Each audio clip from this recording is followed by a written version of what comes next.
Hello, hello, hello, everyone. Welcome back to the Fossil Record Podcast. I actually just started recording this, like 10 minutes ago. However, my recording stopped on me a little, like 2 minutes in. So I'm redoing this. So welcome back to the Fossil Record Podcast, everyone. My name is Cam the Dino Man. I shall be your host in this episode. I do not have a co-host with me this week. I don't think I did this week. This month, I don't believe I had one. I had a co-host either last month. But yeah, here we go. So I was very busy this month. Which is why I haven't been posting a whole lot to my to the podcast. And the reason for that being is because it's my birthday, or my birthday month. And it's been really hectic. I volunteer at a few places, and stuff there has been, I'm just been trying to keep on top of that. And some procrastination. I admit I could have recorded this a few times during the month, but I just either forgot about it or at the time didn't feel like it. But yeah, so because it's my birthday month, I want to celebrate by talking about one of my favorite dinosaurs, Iguanodon. Iguanodon is actually my favorite dinosaur. It is a story 201 years in the making. Now, let's get started with the history of Iguanodon, like the history of discovery of Iguanodon.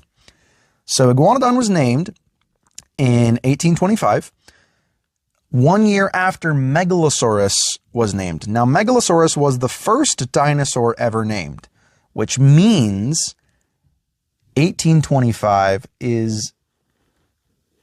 What? 1825 is the year Iguanodon was named. 1824 is the year Megalosaurus was named, making Iguanodon the second ever named dinosaur. However, I have heard that Iguanodon might actually be the first dinosaur discovered. If someone could fact check me on that, that would be great. But yeah, so it's the second dinosaur ever named, but possibly the first one ever found. And the story of its finding, I forget when specifically it was found, but reportedly, the story goes of a Marianne Woodhouse, who was the then wife of a Gideon Mantell, and Gideon Mantell was the guy who named Iguanodon, as well as another dinosaur called Hylaeosaurus. We'll talk a little bit more about those later. So, rumor has it that she found the teeth. Gideon later retcons this. That's the best word I can come up with. Gideon later retcons this, saying that, oh no, I found the teeth. However, that is after he and Mrs. Mantell split up. It was a divorce. Apparently, they did not end on good terms. But yeah. So that was that. And they were originally thought to be, well, let me get a bit more into the story. Once, supposedly Marianne Woodhouse Mantell, I don't know if that was how her name went, but yeah. After she had supposedly found the teeth, Gideon then took them to a conference, and that conference was where he met William Buckland. That's his name, right? Yeah, William Buckland is the guy who named Megalosaurus. However, Megalosaurus had not yet at this point been named, because there was a name going around, and this guy was not, not a whole lot of people liked him, and he made people very afraid to publish stuff scientifically. And that is Richard Owen, the person who gave dinosaurs their name. Now, Megalosaurus had been named, Iguanodon had been named, Hylaeosaurus had been named, and a few other dinosaurs that weren't thought to be dinosaurs at the time were named, but Megalosaurus, Iguanodon, and Hylaeosaurus were the first three dinosaurs ever named, and Richard Owen used those three to coin the term Dinosauria, which is great because the other name that was being thrown around was Pachypods, and I don't like that name very much. It's so much more fun to say dinosaurs. It's such a cooler name. So thank heavens that got across. But Richard Owen, not a lot of people liked him, if I remember correctly, especially towards the end of his life. He was basically just a scrouchy old man. He was a vicious opponent of the theory of evolution, to my knowledge, and I believe my research. Yeah. He didn't like the theory of evolution. He thought it was dumb, which I think led to Charles Darwin postponing his publishing of The Origin of Species. But either way, so Gideon Mantell met William Buckland. Buckland recommended a Scottish geologist. I forget his name. And then the Scottish geologist took the teeth to a French guy by the name of Georges Cuvier.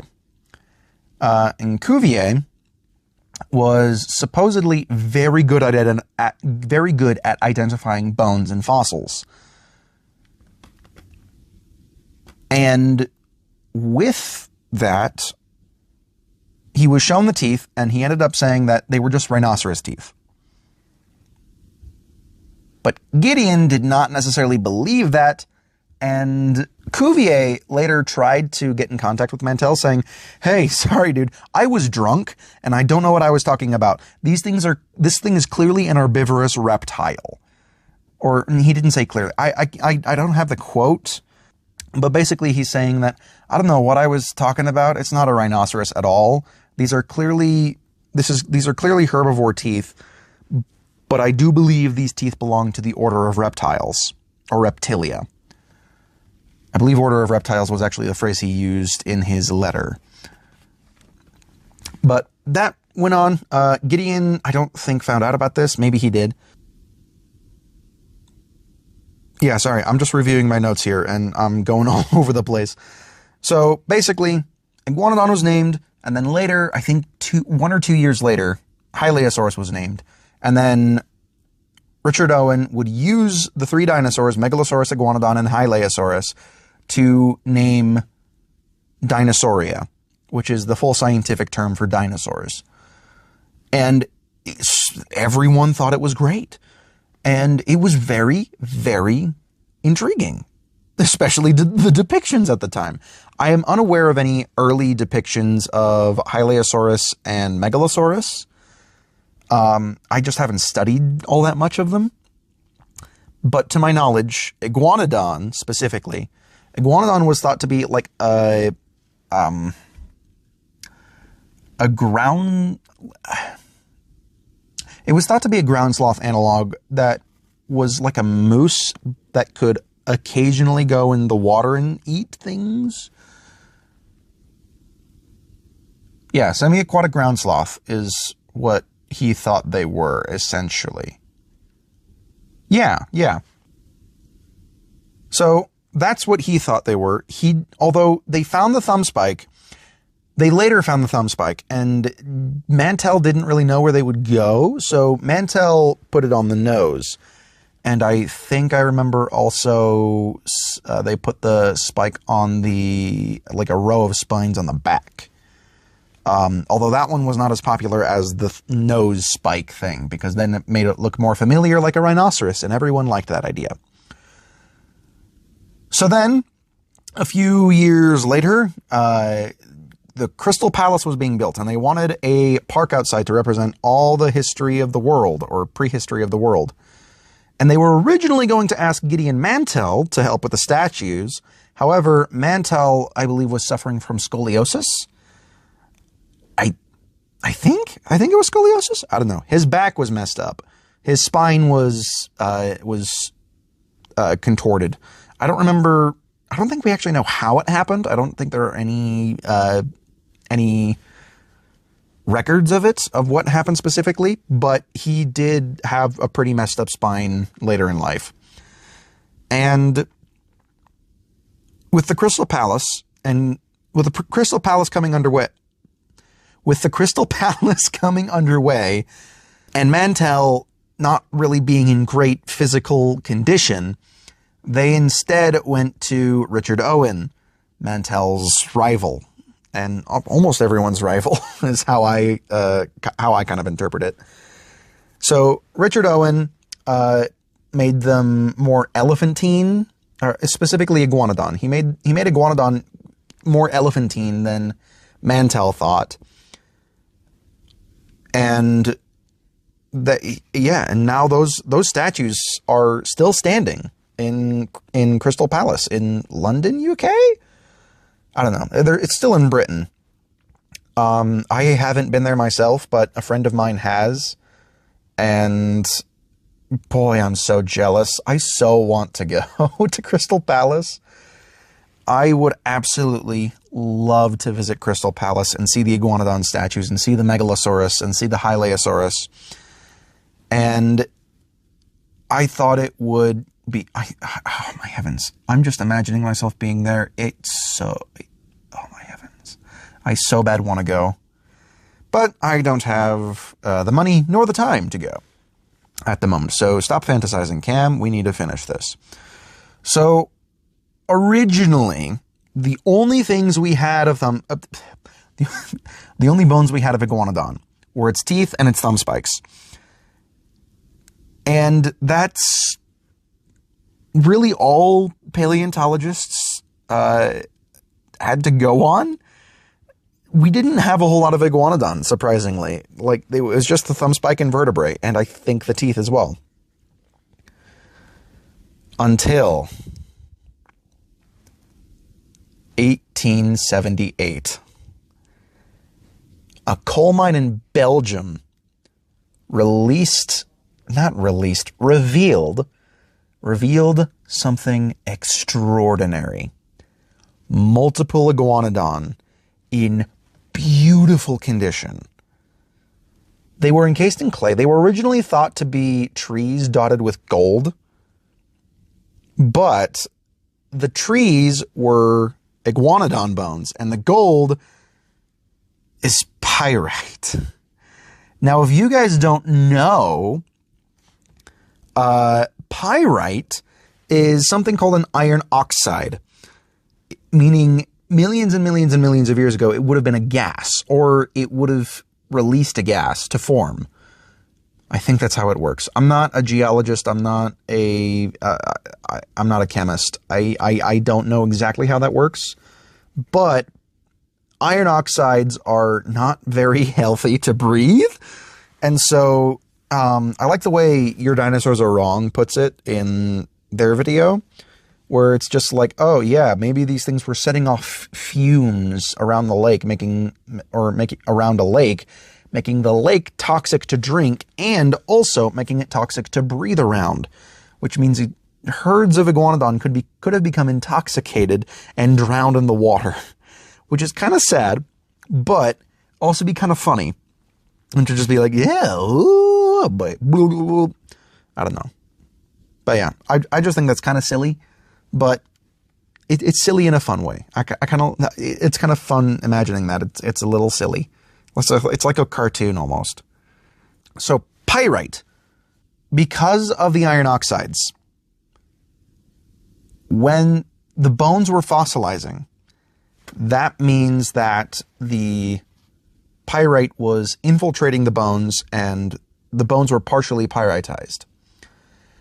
Now, the thing with that is, I believe, did I already say Pyrites disease? If not, Pyrites disease is what it's called. The bones were in exquisite condition,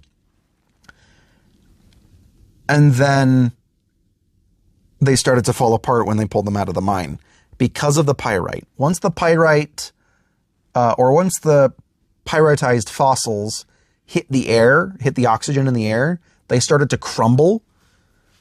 And like, I believe there are records of people like having them crumble in their hands as they take them out of the mine, which is so sad. But that is just fossilization for you. It's a complicated thing. And so after that, over 100 metric tons of fossils were excavated from the mines, which that's a lot. I believe the exact number is around 120, 130 tons metric.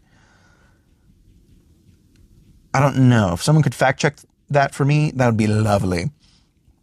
So they pulled out roughly 38. Yeah, between 30 and 38 individuals, but 9 of them were suitable for display. And that's just because they were too fragile. They were way too fragile. And so in order to keep them safe, in order to keep the bones safe and no longer disintegrating, they, this is so infuriating to read. So basically, in order to mount the skeletons, they had holes drilled into the fossils, and then metal rods were screwed into the bone so that they could remain in a displayable pose. It's infuriating. Drilling holes into fossils for science, sure. For display, why? So that happened, but the bones were still falling apart. So in 1933 to 1937, there was an act going on to help save the bones.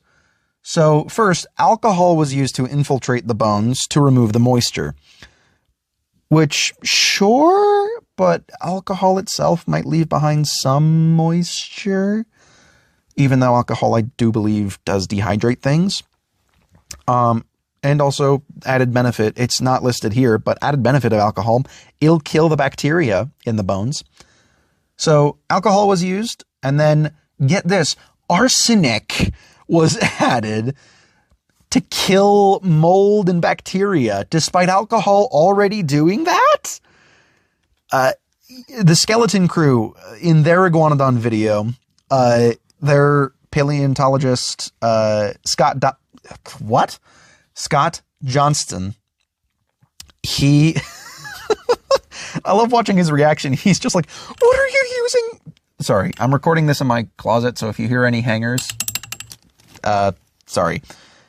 But in the Skeleton Crew's video, Dr. Scott Johnston is like, what are you using arsenic for?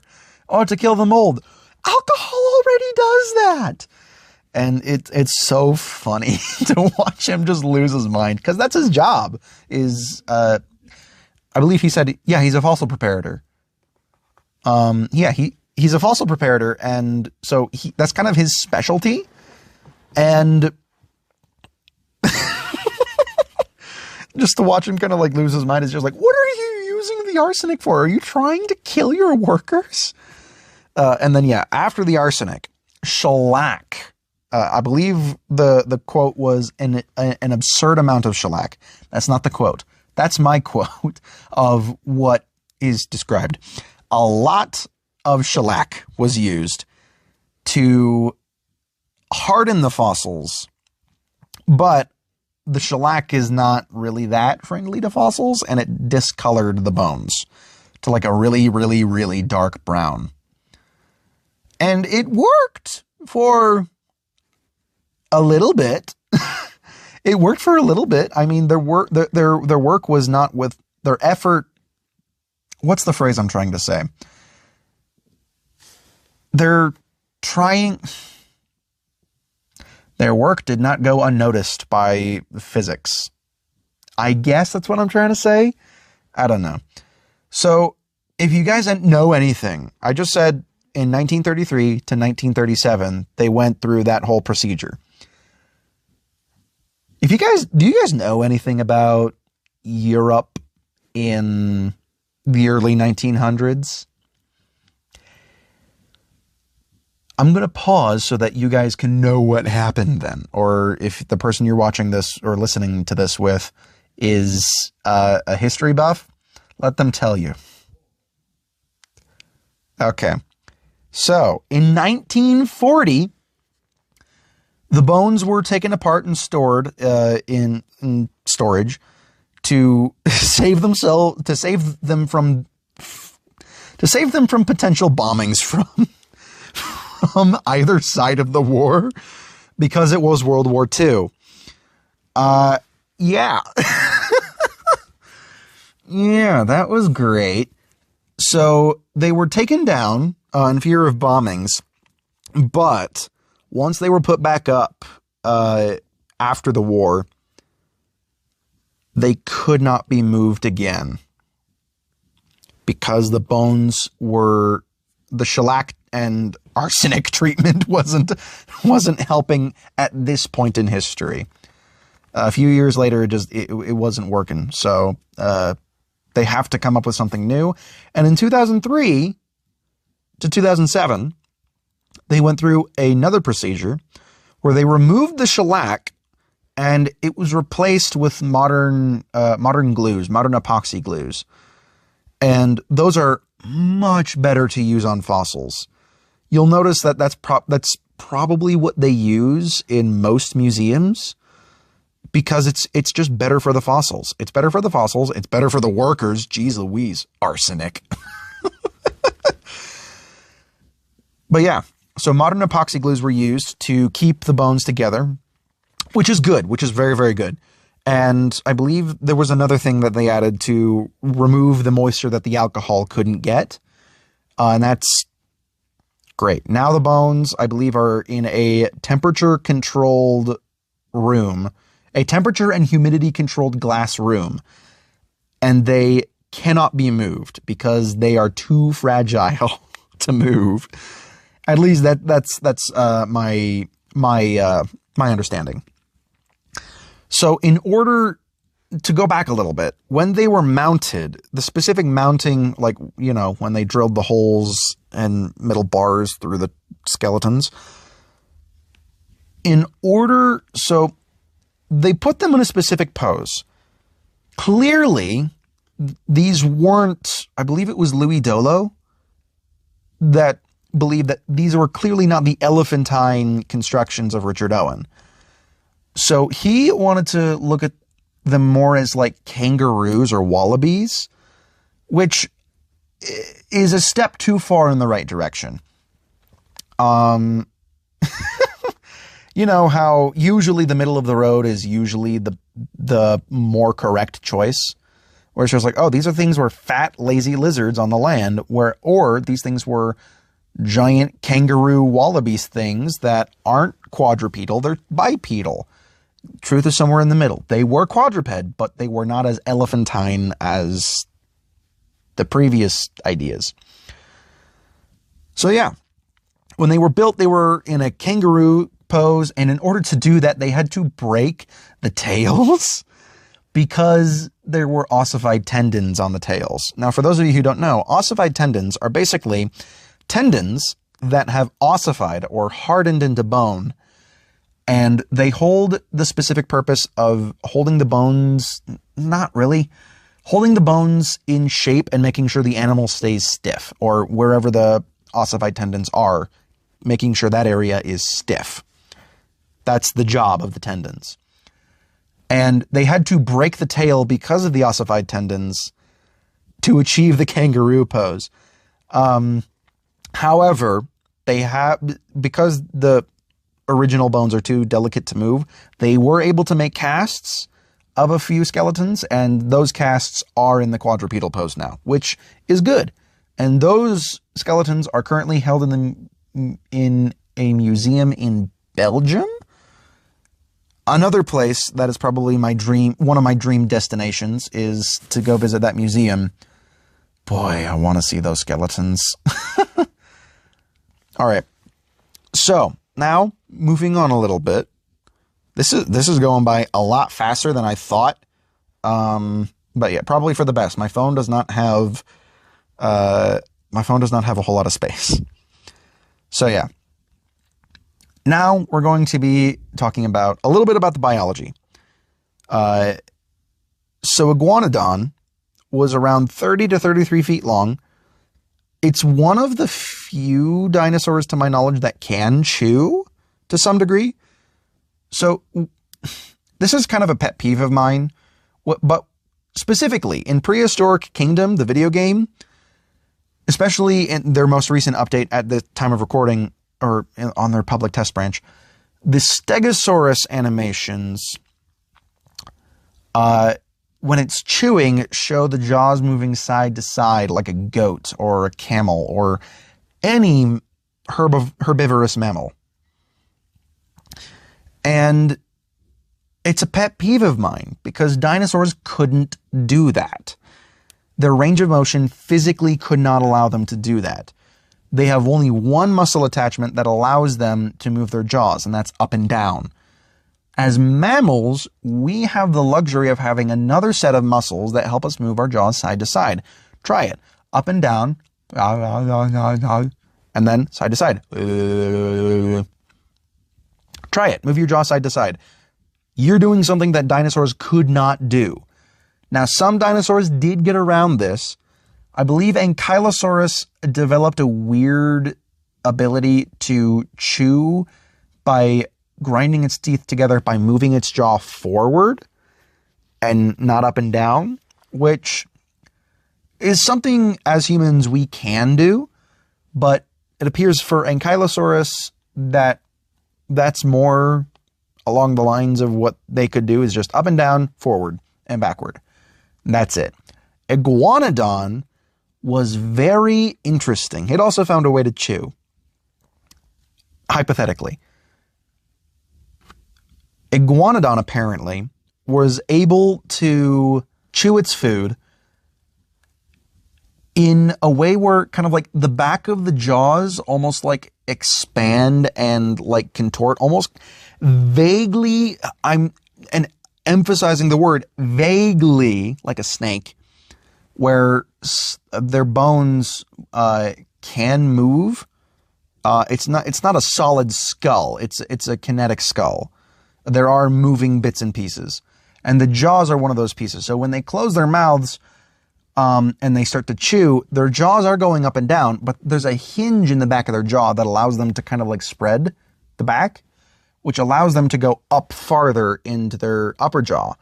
And then they just repeat that, and then that allows them to chew. And I freaking love that. It's so interesting and so bizarre. I wonder what that would have looked like. Just to see the back of its jaw just kind of like go out and back in over and over and over and over. That would be so interesting to talk about. Or not to talk about, to see in person. So, next, thumb spike uses. So we now know that what Gideon Mantell thought was a thumb spike, or what thought was a nose spike, is now a thumb spike. Basically, Iguanodon has as many digits as you and I have. They have 5 fingers. Their thumb is a spike. Their pointer finger, middle finger, and ring finger would all be encased in a mitten of flesh, and then their pinky would be out free. Basically, if you want to know the function of their pinky, basically imagine your thumb where your pinky is. It's a very dexterous pinky. So they technically kind of had a thumb. And that thumb spike, plus the use of their pinky, probably would have been used for a great many things. Now, the thumb spike, in general, would have probably been used for defense, maybe interspecific combat. And that's like fighting within the species. Like males would probably be fighting each other for females. That's one theory. Another theory is actual defense. They were living with other carnivores like Baryonyx, Ceratoseucops, and Reparavenator. Reparavenator. There we go. And those are all 3 spinosaurids. I believe they were also living with Neovenator, which is a Carcharodontosaurid, I think. I don't know where Neovenator stands at the moment. I don't even know if it's debatable. I don't know. I'll do my research. I promise.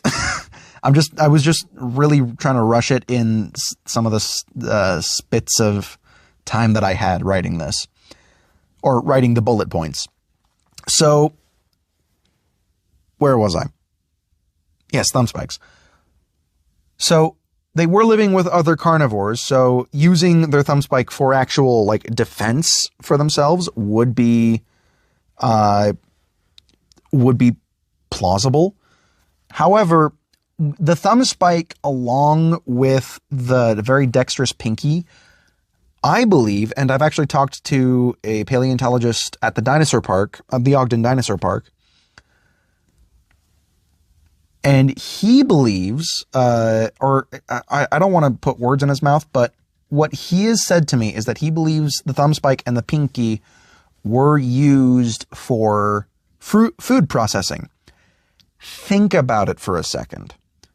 If there were any plants like akin to banana trees where the inside of the tree is very nutritious and you could eat it, imagine Iguanodon taking its thumb spike, ramming the thumb spike into the hard outside of the tree, or maybe even something akin to a coconut where there's softer fruit on the inside or softer plant material on the inside and harder outside. The thumb spike could be used to pry it open or at least get a good crack in there. And then the dexterous pinky, like our thumb, could get in there and try and rip it open. That goes with a lot of just, I don't know. That's something interesting that I don't really see talked about a whole lot because people usually only look at the thumb spike. They only look at the thumb spike, where you kind of have to look at the hand as a unit. The hand is a unit. The thumb spike, yes, it could be used for defense. Yes, it could be used for interspecific combat. But food processing is another deal. I believe it possibly would have been used for all three things. Food processing might have been the main thing, or specifically the main thing why Iguanodon has a thumb spike and a dexterous pinky, whereas a lot of its other relatives just have a dexterous pinky and a little tiny spur instead of a thumb spike. So yeah, that's the thumb spike usage. And interestingly enough, this is something that I haven't heard talked about at all, and I've only heard about talked about at the Ogden Dinosaur Park. Apparently, from England, there is an Iguanodon tid, so probably not Iguanodon, but also probably Iguanodon. An Iguanodon tid, we have found brain tissue, fossilized brain tissue from an Iguanodon tid. That is very interesting. I don't see anyone talk about it. But that is something interesting to think about. We do have fossilized brain tissue. I'm not sure if we can actually derive any information from it per se. We can probably derive some information, but not all of the interesting little juicy information bits. But yeah, so we have brain tissue from an Iguanodon tid.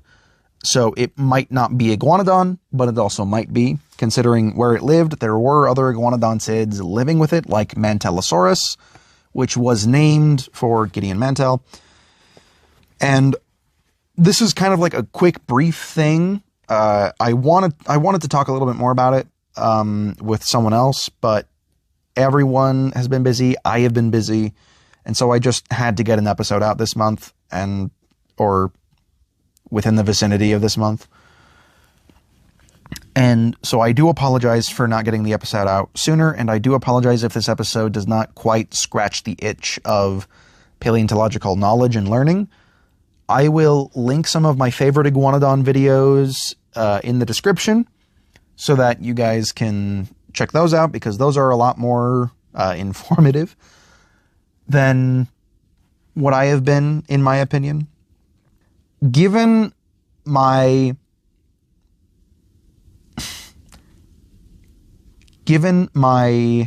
inability to consistently post videos, I am probably going to have to cut back the amount of time that I spend recording these and editing these. I do not know when my next episode will come out. I hope it is soon, but my life is quite busy right now. So I do hope that this is not goodbye at all. This is not goodbye. I do want to make more of these. I just don't know when it's going to be, considering my busy life. It will be this year, I promise. It will be before July. I can promise that. However, I do not know when between now and July it will post. That will post.